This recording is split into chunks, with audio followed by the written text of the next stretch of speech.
विद्युत विद्युत विभव को मापने के लिए किस उपकरण का प्रयोग किया जाता है? वो उपकरण हो गया आपका वोल्टमीटर। यानी विभवांतर मापने के लिए विभवांतर मापने के लिए किस उपकरण का प्रयोग किया जाता है? तो वोल्टमीटर। यानी विभवांतर मापने वाला यंत्र वोल्टमीटर। और ये किस क्रम में रहता है? श्रेणी क्रम में रहता है। अगला क्वेश्चन कह रहा है चुंबकीय क्षेत्र। चुंबकीय क्षेत्र कौन सी राशि है? तो देखिएगा, एक होता है सदिश, एक दूसरा होता है अदिश। हमको ये पता करना पड़ेगा कि अदिश में परिमाण होगा, सिर्फ परिमाण होता है, दिशा नहीं होता है। लेकिन सदिश में परिमाण भी होता है और प्लस दिशा भी होता है। और देखिएगा, चुंबक की खासियत होती है साहब, अगर कोई चुंबक लोहा को खींच रहा है, वो उसका परिमाण है, लेकिन वो किसी दिशा में खींचता है। लोहा खींचेगा तो किसी दिशा में नहीं खींचेगा। यानी चुंबक खींच रहा तो परिमाण है, लेकिन दिशा में खींचा तो दिशा भी हो गया। तो चुंबकीय क्षेत्र क्या होगा? सदिश राशि हो जाएगा। तो चुंबकीय क्षेत्र कौन सी राशि है? सदिश राशि है। अगर पूछ दे चुंबकीय क्षेत्र का एसआई मात्रक, कि चुंबकीय क्षेत्र का एसआई मात्रक क्या होता है? हाँ, तो क्या होता है? टेस्ला। टेस्ला होता है। चुंबकीय क्षेत्र का एसआई मात्रक क्या होता है? टेस्ला होता है। ये दो क्वेश्चन क्लियर हो गया? पीछे सब सही है? सही है ना? चलिए आप देखिएगा, एक बात है साहब, यहाँ पे क्या करा, एक व्यक्ति पृथ्वी पर अधिक भार किस परिस्थिति में महसूस करता है? जैसे कहने का मतलब है कि पृथ्वी में गुरुत्वाकर्षण होती है, समझने का चीज है। पृथ्वी में जी का मान होता है साहब। पृथ्वी किसी वस्तु को अपनी ओर खींचती है, यही कारण अपनी हाथ को आप ऐसे भी ज्यादा देर तक नहीं रख सकते हैं। अगर इस तरह से भी आपको रखने के लिए कहे तो ज्यादा देर तक नहीं रखेगा, क्योंकि अगर अपनी हाथ को इस तरफ कीजिएगा तो गुरुत्वाकर्षण इसको खींचेगा, खींचता है। अब देखिए, कहता है कि ठीक है, किस परिस्थिति में हमारे बॉडी पर जी का मान सबसे ज्यादा लगता है? तो जब हम बैठने की स्थिति में, पहला करें बैठने की स्थिति में, तो बैठेंगे तो जी का मान ज्यादा लगेगा? नहीं लगेगा। खड़े होने की स्थिति में, अब एक बार बैठिए उसके बाद खड़ा होइएगा, ज्यादा जोर पड़ता है खड़ा होने में, क्योंकि अब बैठ रहे हैं ना तो गुरुत्वाकर्षण के पक्ष में है। गुरुत्वाकर्षण किसी वस्तु को अपनी ओर खींचता है। गुरुत्वाकर्षण का खोज कौन किया? न्यूटन किया, पता है ना? ये कहाँ गया गुरुत्वाकर्षण? इसमें तो लिखा वही ना है, ये जो जी है, गुरुत्वाकर्षण जो है, गुरुत्वाकर्षण जो इसका खोज कौन किया है? हाँ, न्यूटन किया। न्यूटन कहाँ के रहने वाला था? इंग्लैंड के रहने वाला था। इंग्लैंड के रहने, इसको सर आइजैक न्यूटन भी कहते हैं साहब। गति का नियम यही दिया, न्यूटन गति का 3 नियम है, पता है ना? तो अब ध्यान देगा। तो अब सवाल है कि जो जी होता क्या है, यानी गुरुत्वाकर्षण क्या होता है? तो पृथ्वी किसी वस्तु को अपनी ओर खींचती है, यानी पृथ्वी में ताकत होता है, उसी ताकत को हम जी कहते हैं, यानी गुरुत्वाकर्षण कहते हैं। तो अगर हम पृथ्वी पर गिर रहे हैं तो गुरुत्वाकर्षण के पक्ष में है, अगर पृथ्वी से ऊपर जा रहे हैं तो गुरुत्वाकर्षण के विरुद्ध में है। तो कह रहा है कि बैठने में ज्यादा, एक व्यक्ति पृथ्वी पर अधिक भार किस स्थिति में महसूस करेगा? बैठने की स्थिति में। ये गलत हो गया, बैठने की स्थिति में नहीं, बैठने में तो आराम बुझाता आदमी को। दूसरे का खड़े होने की स्थिति में, ये बात सही है, खड़े होने की स्थिति में अगर इस पैर में थोड़ा सा भी दर्द रहेगा ना तो बैठने में दर्द नहीं करेगा, लेकिन खड़ा में भी दर्द करेगा, क्योंकि जोड़ पड़ता ना इस पर। तो खड़े होने की परिस्थिति में हमको शरीर का ज्यादा भार महसूस होती है, यही कारण देखिएगा, अगर कोई आदमी ज्यादा मोटा रहता है ना तो उसको खड़ा होने में दिक्कत भी होता है। ठीक है, जमीन पर लेट जाने की स्थिति में ये भी गलत है साहब, जमीन पर लेटने में कोई दिक्कत नहीं है। इसका राइट आंसर क्या हो जाएगा? बी हो जाएगा, खड़े होने की स्थिति में। चलिए आप आगे क्या करा है? प्रिज्म से गुजरने पर सबसे अधिक अपरिवर्तित होने वाला रंगीन प्रकाश कौन है? पहले आप बचपन में पढ़े होंगे, 10th क्लास में, जूनियर क्लास में पढ़े होंगे, एगो ऐसे प्रिज्म था साहब, ऐसे एगो प्रिज्म बनाया गया था। ये शीशा का होता है, त्रिकोण होता है। ये पूछा है प्रिज्म कैसा होता है? शीशा का होता है, लकड़ी का थोड़े होगा, प्रकाश कैसे पार करेगा? प्रिज्म क्या चीज का होता है? शीशा का होता है। और कैसा होता है? त्रिकोण होता है, त्रिभुजाकार। अब देखिए, इस प्रिज्म से सफेद, हाँ, अब देखिए इधर से सफेद किरण आ रही है, अब सफेद किरण आई ना तो इससे टकराएगी ना तो 7 रंगों में विभक्त हो जाती है। कितने रंगों में विभक्त हो जाती है? श्वेत रंगों में।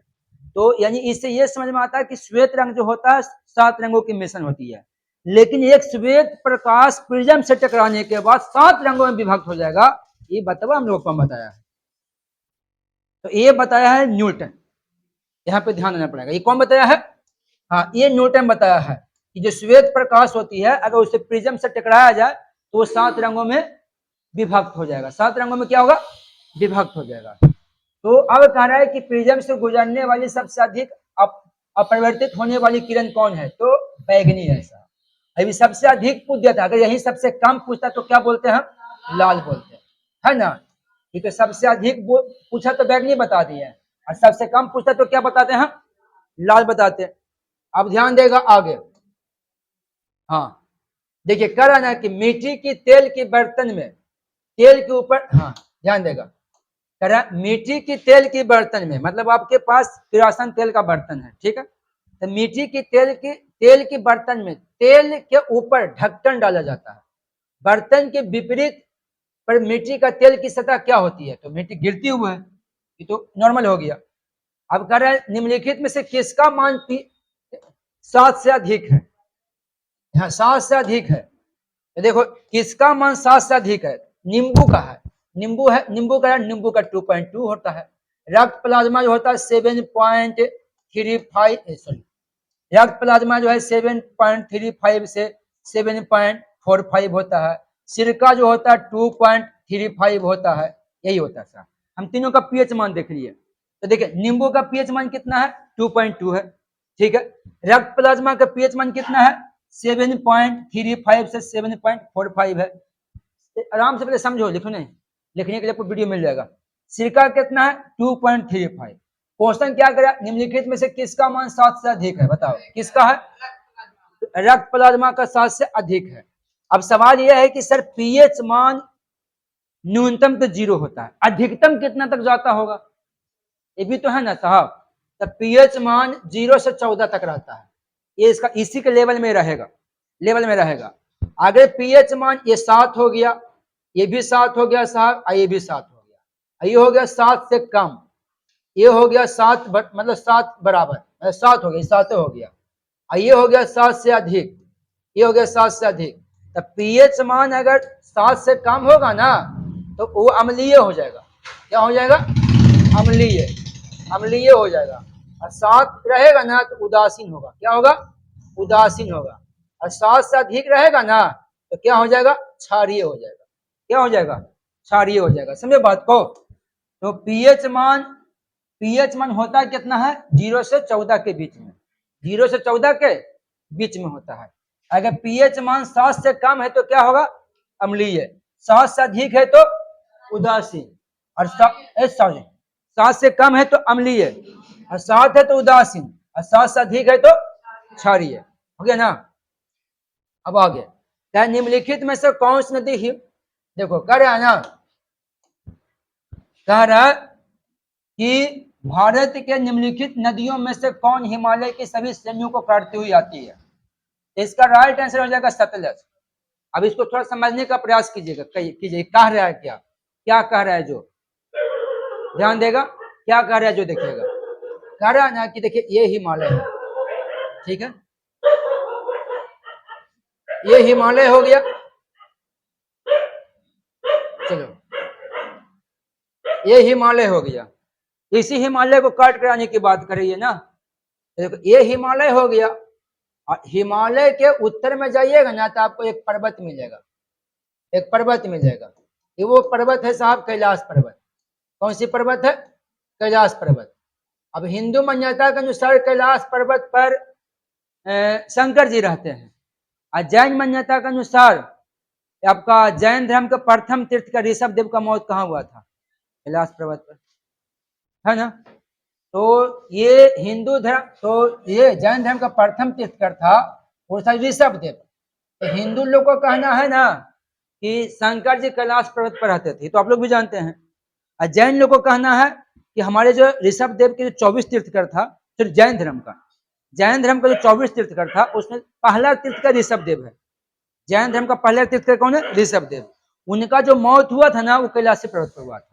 तो कैलाश पर्वत 2 धर्मों का तीर्थ स्थल हो गया, हिंदू का भी और जैन का भी। अब इसी कैलाश पर्वत के पास एक झील है साहब, उस झील का नाम है मानसरोवर झील। पूछा जाए मानसरोवर झील कहाँ, तो तिब्बत में है मानसरोवर झील। और इसी मानसरोवर झील के आसपास से 3 नदी निकलती है, इस 3 नदी निकलती है, 3 नदी निकलती है। एक हो गया, दो हो गया और तीन हो गया। इसमें इस नदी को हम कहते हैं सिंधु नदी। इस नदी को क्या कहते हैं हम लोग? सिंधु नदी कहते हैं। और ये वाली जो नदी है ना उसे कहते हैं सतलज। इसे उसे कहते हैं सतलज। और ये वाली जो नदी है इसे कहते हैं हम साहब ब्रह्मपुत्र। क्या कहते हैं? ब्रह्मपुत्र। ब्रह्मपुत्र। तो ये तीन नदी है ना, जो मतलब सिंधु, सतलज, ब्रह्मपुत्र, ये तीन नदी बहती है भारत में, लेकिन ये निकलती भारत से नहीं है। ये हिमालय के पार तिब्बत से निकलती है, तिब्बत से निकलती है और हिमालय को तोड़ के भारत में आती है। हिमालय के सभी श्रेणियों को काटते भारत में आती है। यहाँ पे क्या है? भारत में भारत के निम्नलिखित नदियों में से कौन? हिमालय के सभी श्रेणियों को काटती हुई आती है। तो सतलज हो गया, सतलज के बाद सिंधु भी बोल सकते थे, ब्रह्मपुत्र भी बोल सकते थे, तो ऑप्शन में था जो हम डाल दिए, है ना। देखो ये रावी की बात करते हैं और ब्यास की बात करते हैं। ये रावी ब्यास जो है ना सिंधु की सहायक नदी है, यह चीज ध्यान दीजिएगा। ये रावी ब्यास जो है वो क्या है? सिंधु की सहायक नदी। तो अगर सिंधु की सहायक नदी पूछे ना, देखो सिंधु नदी है ना, अगर इसकी सहायक नदी अगर आपसे पूछता है कि सिंधु का सहायक कौन है, तो आपको रावी बोलना है, ब्यास बोलना है, चिनाब बोलना है, चिनाब हो गया, सतलज हो गया और झेलम हो गया। क्या हो गया? झेलम हो गया। ये रावी और ये ब्यास किसका सहायक है? सतलज हो गया तीनों। यानी ऑप्शन में जो तीन नदी का नाम दिया है ना, ये तीनों के तीनों सिंधु का सहायक है। देखिए सिंधु का सहायक नदी में कौन कौन नदी है? रावी, ब्यास, चिनाब, सतलज और झेलम। याद हो जाएगा ना। चलिए अब आगे आइएगा। देखिए ये क्वेश्चन आपको कल ही सोल्व हो गया था। 20 अगस्त 2025 को अमित शाह ने केमा संविधान संशोधन पेश किया था 130वां। ये तो कल ही हो गया था डील। चलिए अब आइए 8 हो गया। अब आइए 9 के पास। एक समान नेत्र लेंस की नाभिक दूरी कितना होता है लगभग? मतलब कहने का मतलब, हाँ कहने का मतलब है कि किसी चीज को हम इसको स्पष्ट दर्शन कहते हैं। स्पष्ट दर्शन की न्यूनतम दूरी कितनी होती? नहीं पढ़ा है? हाँ हाँ, ऐसे देखने वाला नजदीक। तो किसी चीज को अब जैसे कहने का मतलब जैसे कागज है लिखा हुआ, तो उसको हम कितना दूरी तक नजदीकतम में देख सकते हैं? इसका राइट आंसर क्या हो जाएगा? 25 सेंटीमीटर। हाँ अब देखो साहब, आंख का कुछ पार्ट होता है उसको जान 25 सेंटीमीटर नहीं मारे थे का? बस ना, आंख का इसे एगो होता है स्केलेरा, ध्यान देगा, ये स्केलेरा है साहब। अब सवाल है कि स्केलेरा, स्केलेरा आंख में अगर आपसे पूछ दिया जाए आंख में स्केलेरा कहाँ होता है, तो देखिएगा किसी भी व्यक्ति को देखिएगा ना तो उसका आंख में दो चीज आपको दिखाई देगा, तीन चीज दिखाई देगा। ऐसा खाली बात समझना है, तीन चार चीज भी हो जाएगा। देखिए आंख, किसी का भी आंख को देखिए व्हाइट कलर दिखाई देगा पहले। तो आंख में जो ये देखो ये आंख हुआ ना जी, ये गोल एगो हो गया, ये बाकी व्हाइट कलर है, ये जो व्हाइट है ना इसी को कहते हैं स्केलेरा। क्या कहते हैं? स्केलेरा कहते हैं। व्हाइट जो है ना इसको स्केलेरा कहते हैं, ठीक है। तो अगर पूछा जाए कि स्केलेरा किसे कहते हैं, तो व्हाइट वाला को। फिर होता है साहब कॉर्निया। कॉर्निया किसे कहते हैं? कॉर्निया किसे कहते हैं? तो जो गोल है ना, गोल पर एगो लेयर चढ़ा रहता है, वो पारदर्शी होता है, प्रकाश उसी से होकर जाती है अंदर, कॉर्निया से होकर जाती है। आपको बोलेगा सर किसी का आंख को हम देखते हैं तो ब्लैक दिखाई देता है, वो ब्लैक दिखाई देता है, आपको अंदर दिखाई दे रहा है, समझना, वो अंदर दिखाई दे रहा है। कॉर्निया का कोई कलर नहीं होता, ये पारदर्शी होता है। कोई भी नेत्रदाता अगर अपना आंख दान करे तो कॉर्निया दान करता है। ये भी एग्जाम में हमसे पूछता है कि अगर कोई व्यक्ति अपना आंख दान करता है, नहीं बहुत से लोग आंख दान करता है, तो आंख दान करता है तो क्या दान करेगा? कॉर्निया दान करेगा। ये होता है पारदर्शी। पारदर्शी प्रकाश कॉर्निया से ही होकर गुजरती है। तो कॉर्निया से 3 क्वेश्चन। नेत्रदाता अगर अपना आंख दान कर रहा है तो क्या दान करेगा? कॉर्निया। हमारी आंखों के अंदर अगर प्रकाश जाता है किससे होकर जाता है? कॉर्निया से। कॉर्निया से। 2 सवाल। तीसरा सवाल है कि कॉर्निया क्या होता है? तो पारदर्शी। और कॉर्निया के अंदर जाइएगा ना, अंदर तो पुतली रहता है साहब। कॉर्निया के अंदर क्या रहता है? हाँ पुतली रहता है, समझना, कॉर्निया के अंदर पुतली रहता है। तो वो कॉर्निया को छोटा बड़ा रहता है, समझ, किसी का छोटा रहता है, छोटा बड़ा नहीं था, अंधेरा में बड़ा हो गया, लाइट में छोटा हो गया, छिद्र टाइप का होता है। हाँ वो फैलता है। और एक होता आइरिस। अब आइरिस होता, वो आइरिस जो होता है ना हमारे आंखों का रंग निर्धारित करता है। जैसे ब्लैक में किसी को देखा, किसी का भूरा रहता है, तो किसी का नीला रहता है, तो किसी का ब्लैक रहता है ना। अब देखिए स्प्रेड आंख देखिए, स्प्रेड आंख थोड़ा अलग टाइप का है। वो कुंभ मेला में कौन बाइल हुई थी, वो लड़की बाइल हुई थी मोनालिसा, उसका आंख का कलर कुछ थोड़ा चेंज था ना, वो आइरिस होता है साहब। वो नहीं देखते हैं किसी का आंख को देखिएगा थोड़ा सा अलग टाइप का उसका आंख का कलर रहता है, तो वो सब आइरिस पर निर्भर करता है। किस पर निर्भर करता है? आइरिस पर। हो गया ना। चलिए अब देखिएगा आगे कर, शुष्क बुझे हुए चूने पर क्लोरीन गैस की क्रिया कौन सा पदार्थ बनाता है? हाँ इसका 25 होगा। इसका हो जाएगा विरंजक चून। इसका क्या हो जाएगा? 10 का, हाँ 10 का विरंजक चून हो जाएगा। कर माता पिता में संतति के लक्षणों को पहुंचने की प्रक्रिया को क्या कहते हैं? देखो साहब एक बात ध्यान दीजिएगा, हल्ला बंद कीजिएगा, बातों को समझने का प्रयास कीजिएगा।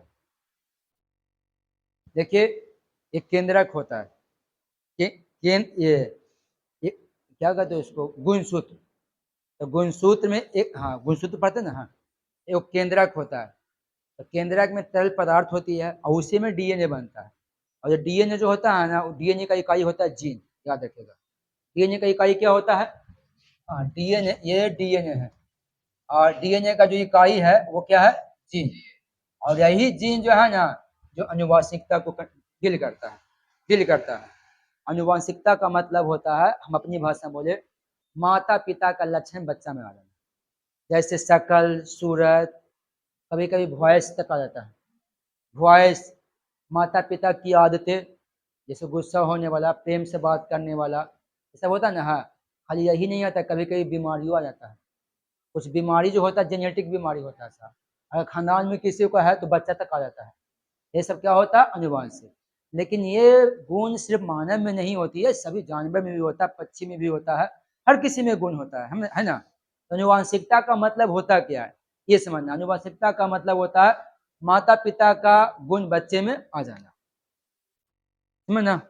चलिए आगे, ये इसका तो हो जाएगा साहब भी, समझना, इसका भी हो जाएगा। आगे कह रहा है लोहे के बुरादे में तनु हाइड्रोक्लोरिक अम्ल डालने से क्या होता है?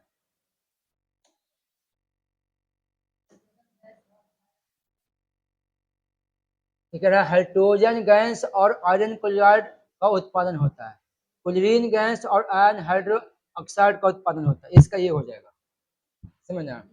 अब कह रहा है जुलाई 2025 में ICC men's player of the month award किसे मिला? तो शुभम गिल को मिला है, अभी कप्तान है ना जी, शुभम गिल को मिला है। फिर कह रहा 15 भोजपत्र कहाँ मिलता है?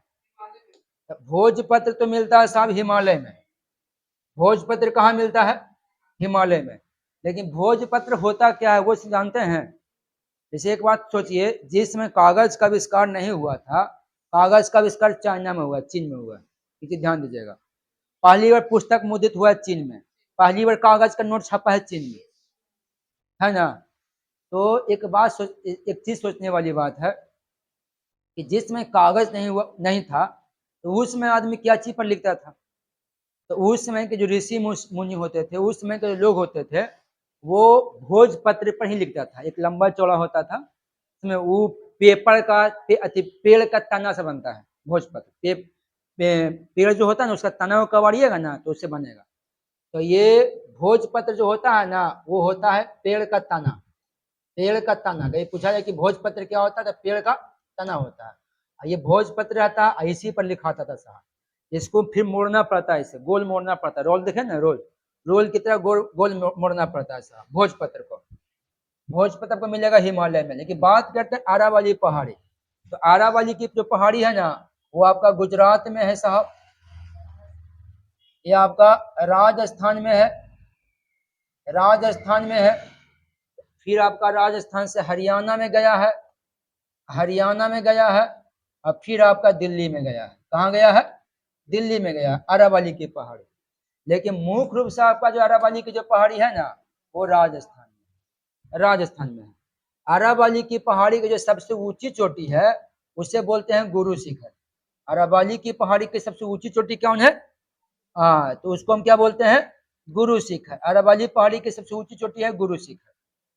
और एक है दिलवाड़ा का जैन मंदिर। हाँ, ये जो दिलवाड़ा का जो जैन मंदिर है, दिलवाड़ा का जैन मंदिर, ये जो दिलवाड़ा का जैन मंदिर है, ये मंदिर कहाँ पड़ता है? ये मंदिर है साहब राजस्थान में। ये कहाँ है? राजस्थान में। लेकिन राजस्थान में माउंट आबू में है। कहाँ पड़ता है? माउंट आबू में। और ये माउंट आबू जो है ना, वो आरावली पहाड़ी पर है। यही पूछेगा, माउंट आबू कहाँ है? आरावली पहाड़ी पर है। फिर है नीलगिरी, नीलगिरी श्रृंखला, भारत का प्रथम जय मंडल आरक्षित क्षेत्र, नीलगिरी की पहाड़ी। भारत का सबसे बड़ा जय मंडल आरक्षित क्षेत्र बोलेगा तो बोलेंगे मनार की खाड़ी, लेकिन पहला बोलेगा तो क्या बोलेंगे? नीलगिरी की पहाड़ी। देखो साहब, इसका नाम नीलकुरिंजी फूल के नाम पर रखा गया है। नीलगिरी की पहाड़ी पर एक फूल खिलाता है, नीलकुरिंजी फूल, उसी फूल के नाम पर इसका नाम रखा गया है नीलगिरी की पहाड़ी। नीलगिरी की पहाड़ी 3 राज्यों में फैला हुआ है, 3 राज्यों के बॉर्डर पे है साहब। ये केरल में भी है, केरल में भी है, कर्नाटक हो गया और तमिलनाडु, नीलगिरी तमिलनाडु। तो नीलगिरी की जो पहाड़ी है वो 3 राज्यों की सीमा रेखा पर है। कौन कौन राज्य? केरल, कर्नाटक, तमिलनाडु। लेकिन मुख्य रूप से अगर पूछा जाए ना, तब बोलना है तमिलनाडु। मुख्य रूप से कहाँ है?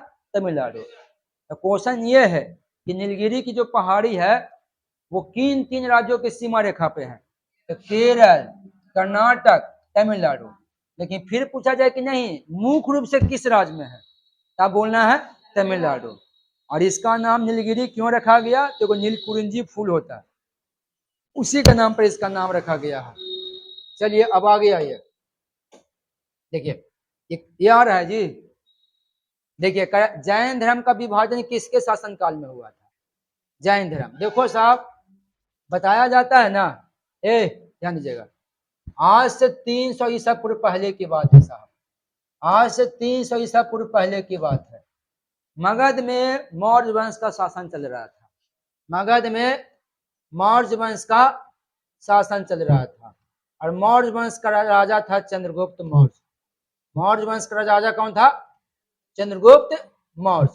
तो आज से 300 वर्ष पहले की बात है, मगध में मौर्य वंश की शासन चल रही थी। वीडियो चल रहा है उसमें। मगध में मौर्य वंश की शासन चल रही थी, तो मौर्य वंश का राजा उसमें चंद्रगुप्त मौर्य था।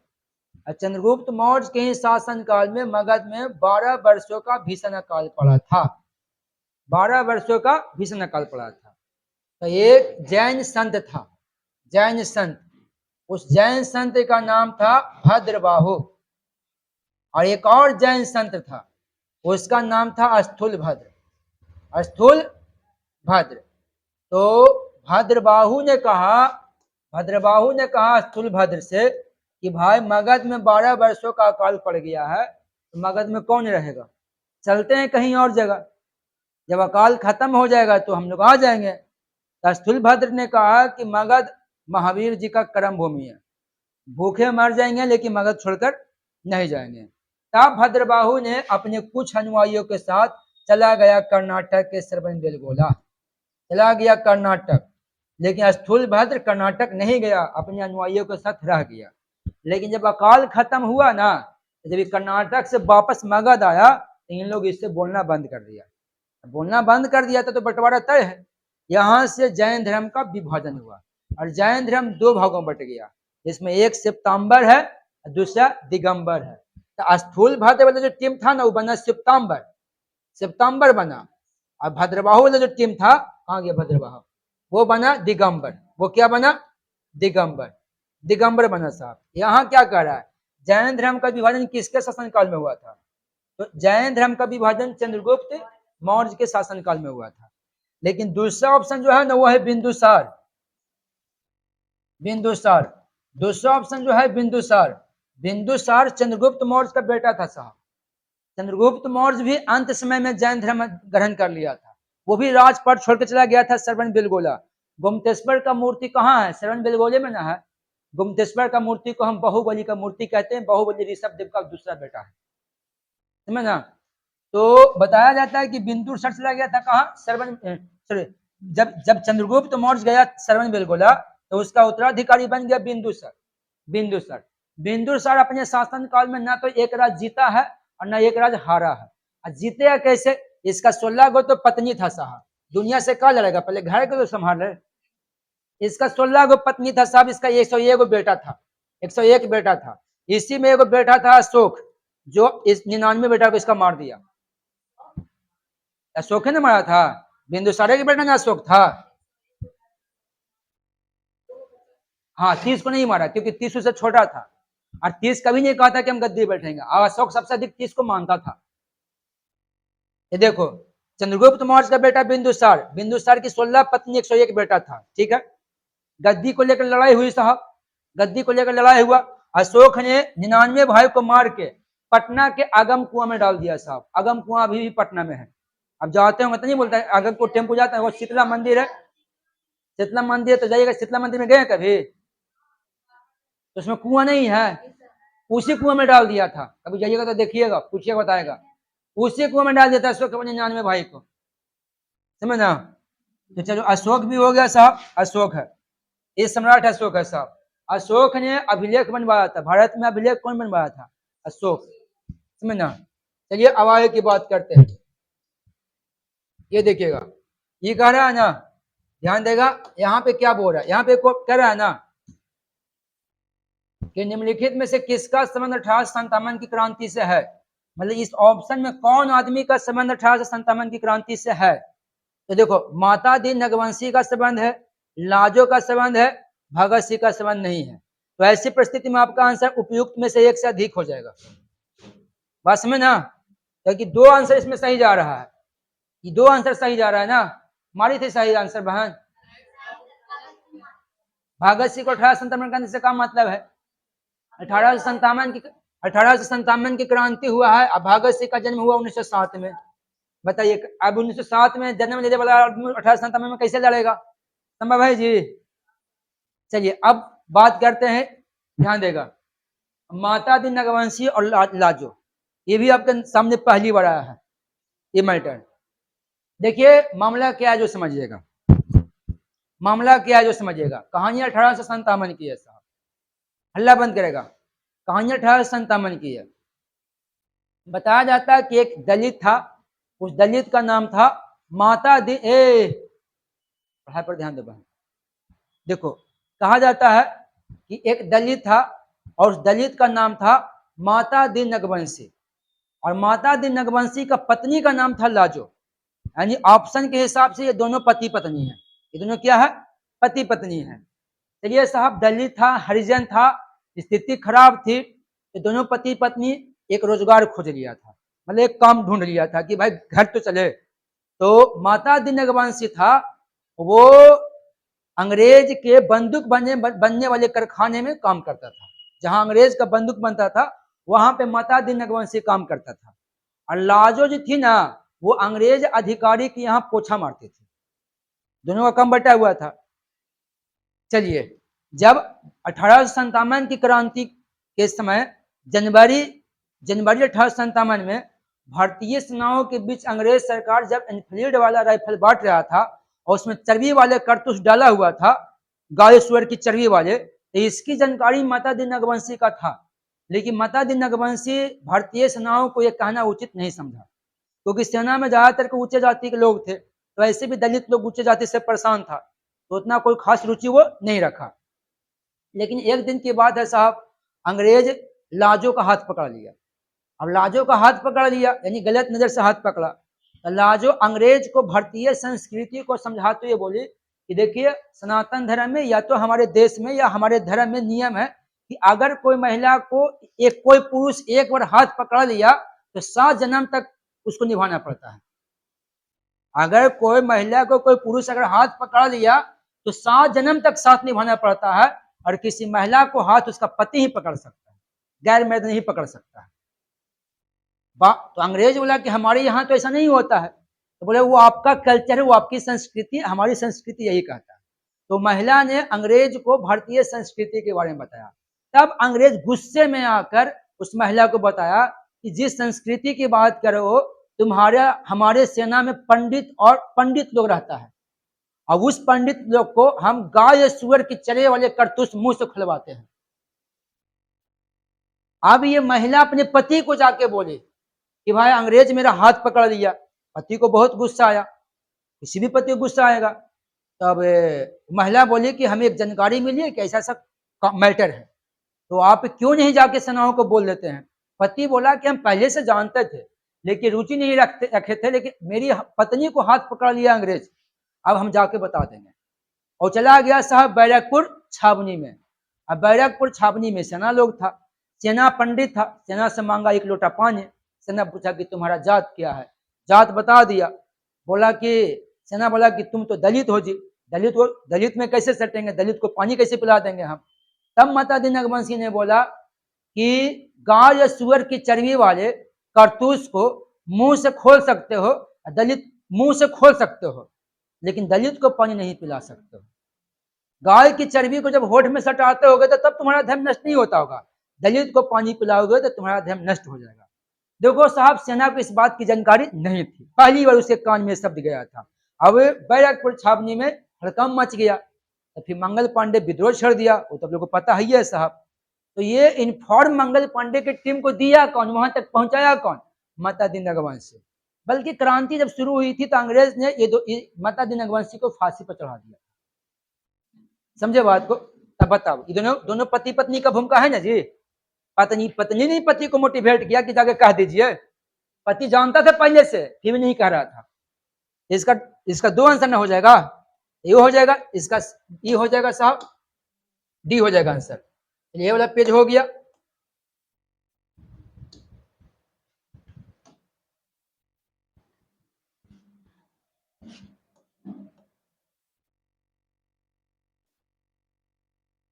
अब देखिएगा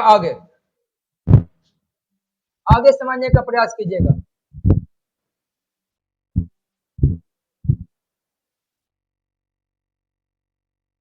देखिए कह रहे हैं पूरा दिख रहा है, ऊपर दिख रहा है ना।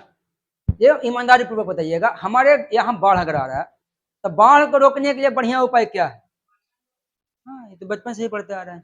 इसमें समझाने वाली बात क्या है, ज्यादा पेड़ रहेगा तो मिट्टी कटने से बचाएगा, तो बाढ़ को रोकने के लिए क्या करना पड़ेगा, वृक्षारोपण करना पड़ेगा। करेक्ट। खाने के डिब्बे पर जिंक के बजाय टिन की परत क्यों चढ़ाई जाती है, बात सही है साहब।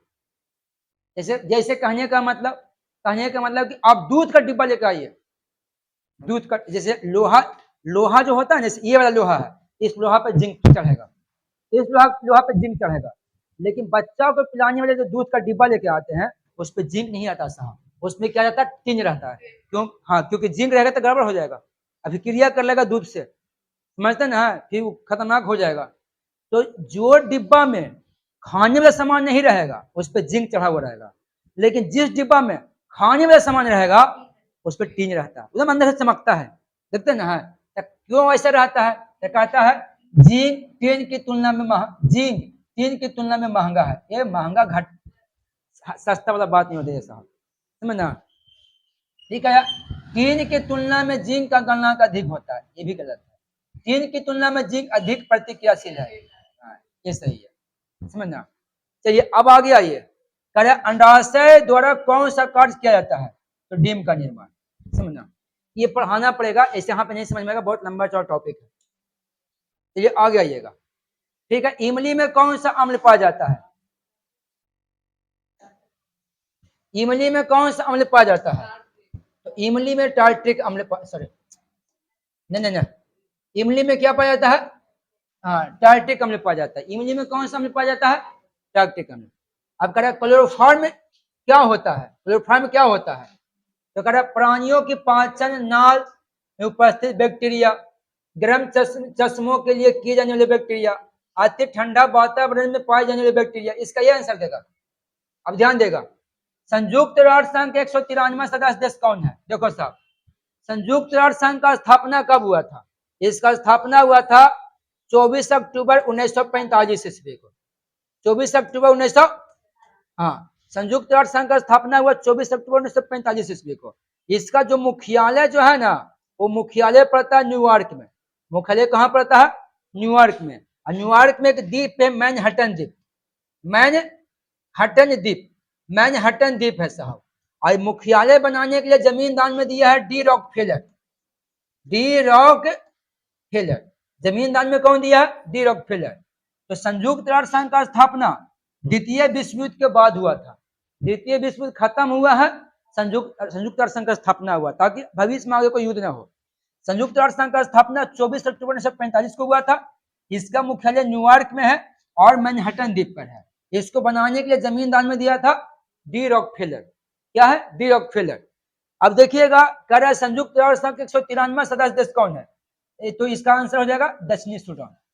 संयुक्त राष्ट्र संघ का 193 सदस्य देश कौन होगा? तो इसका 193 सदस्य देश हो जाएगा साहब दक्षिणी सूडान। चलिए आगे, कह रहा प्रथम जैन संगति कहाँ हुआ था? तो देखो साहब, प्रथम जैन संगति जो हुआ था ना, वो पाटलिपुत्र में हुआ था। और पाटलिपुत्र में हुआ था 300 ईसा पूर्व, 300 ईसा पूर्व। और ये इसका जो अध्यक्ष था वो अध्यक्ष था स्थूल भद्र, स्थूल भद्र। तो पूछा जाए कि प्रथम जैन संगति कब हुआ था? तो प्रथम जैन संगति कहाँ हुआ था? तो पाटलिपुत्र में हुआ था, लेकिन 300 ईसा पूर्व हुआ था। इसका अध्यक्ष था स्थूल भद्र। अगर दूसरा बॉस जैन संगति पूछे तब, तो दूसरा हुआ था 512 ईस्वी सन में, ईस्वी सन में। और ये होता बल्लभी। ये कहाँ हुआ था? बल्लभी में। बल्लभी पड़ता है गुजरात में। इसका क्षमा सरवन इसका अध्यक्ष था, क्षमा सरवन जो था ना इसका अध्यक्ष था। तो चलो देखो, ये वाला हो गया पहला, ये क्या हो गया? दूसरा। तो दूसरा जैन संगति कब हुआ? 512 में। कहाँ हुआ? बल्लभी, गुजरात में पड़ता है। इसका अध्यक्ष कौन था? क्षमा सरवन। बात कहते हैं राजगीर। देखो राजगीर में एगो विपुल पहाड़ी है। महावीर जी अपना पहला उपदेश विपुल पहाड़ी पर दिए थे, समझना। राजगीर के विपुल चल पहाड़ी, हाँ विपुल चल पहाड़ी पर महावीर जी अपना पहला उपदेश दिए थे। बात करते हैं वैशाली। महावीर जी का जन्म कहाँ हुआ था? पूर्णग्राम, वैशाली जिला। तो महावीर जी का जन्म भूमि हो गया, जन्म हो गया ना। अब देखो, कर मंगल पांडे को फांसी कब हुआ था? पहला ऑप्शन है 29 मार्च 1857। 29 मार्च 1857 ईस्वी को मंगल पांडे बैरकपुर छावनी में विद्रोह किया था, समझ ना। बैरकपुर छावनी में क्या हुआ था? हाँ, बैरकपुर छावनी में मंगल पांडे ने 29 मार्च को विद्रोह किया था। अगर पूछा जाए कि बैरकपुर छावनी में मंगल पांडे विद्रोह कब किया था? 29 मार्च को। 6 अप्रैल को 1857 ईस्वी में घोषणा हुआ था कि मंगल पांडे को 18 अप्रैल 1857 को फांसी दिया जाएगा। हाँ, 18 अप्रैल 1857 को, समझ ना। तो एक बार फिर से सुनिएगा, 29 मार्च 1857 ईस्वी को मंगल पांडे ने बैरकपुर छावनी में विद्रोह किया था। 6 मार्च को घोषणा हुआ कि मंगल पांडे को फांसी होगा 18 अप्रैल को। लेकिन माहौल को देखते हुए, सैनिकों की नाराजगी को देखते हुए 10 दिन पहले ही 18 अप्रैल 1857 को मंगल पांडे को फांसी दी। 10 दिन पहले पढ़ना था 18 को, देखो 8 को। इसका राइट आंसर क्या हो जाएगा? हाँ, ये हो जाएगा साहब 25। अब आगे आइए, कह रहा है 26 27, 26 27 समझ में आ रहा है ना। देखिए, कर अमेरिका पर स्टैंप एक्ट किस देश ने लगाया था? तो देखो साहब, एक युद्ध होता है, स्टैंप एक्ट लगाने का कारण है। देखो, एक युद्ध होता है, उस युद्ध को कहते हैं सप्तवर्षीय युद्ध, सप्तवर्षीय युद्ध, सप्तवर्षीय युद्ध, ध्यान देगा। एक युद्ध हुआ था जिस युद्ध को हम कहते हैं सप्तवर्षीय युद्ध। ये युद्ध का वर्ष पूछा जाए, ये 1756 में स्टार्ट हुआ, 1756 में स्टार्ट हुआ और चला 1763 तक। अगर देश पूछा जाए तो ये लड़ा गया था इंग्लैंड और फ्रांस के बीच में, इंग्लैंड और फ्रांस के बीच में। इसमें जीत हुआ था इंग्लैंड को। इंग्लैंड का जीत तो हुआ, लेकिन नुकसान भी बहुत ज्यादा हो गया था। इंग्लैंड का गुलाम था भारत और अमेरिका। तो इंग्लैंड के प्रधानमंत्री, इंग्लैंड के प्राइम मिनिस्टर ग्रीनविले, सुना, ग्रीनविले ने अपने घाटे को नुकसान की भरपाई करने के लिए यूएसए में, अमेरिका में उन्होंने स्टाम्प एक्ट लागू किया, स्टाम्प एक्ट लागू किया, और ये लागू किया था 1765 में। 1765 में कर अमेरिका पर स्टैंप एक्ट कौन लगाया था? इंग्लैंड। इंग्लैंड का कौन प्रधानमंत्री लगाया था? ग्रीनविल। कब लगाया था? 1765 में। आई समझ में? चलिए अब आगे देखा जाए, चंद्रगुप्त मौर्य मगध की गद्दी पे कब बैठा था? तो 322 ईसा पूर्व बैठा था। लेकिन किसको मार के बैठा था? धनानंद। किसको मार के बैठा था? ध्यानंद को मार के बैठा था साहब। धनानंद। ध्यानंद नंद वंश का अंतिम राजा था। चंद्रगुप्त मौर्य का गुरु कौन था? इसका गुरु था कौटिल्य। हाँ, चाणक्य को बोलते हैं। कौटिल्य ने एक किताब लिखा था अर्थशास्त्र। साम दाम दंड भेद का नीति कौटिल्य ने अपनाया था। पूछा जाए कि साम दाम दंड भेद का नीति कौन अपनाया है? तो कौटिल्य ने अपनाया है। चलिए आज 27 को सोल्व हो गया। बाकी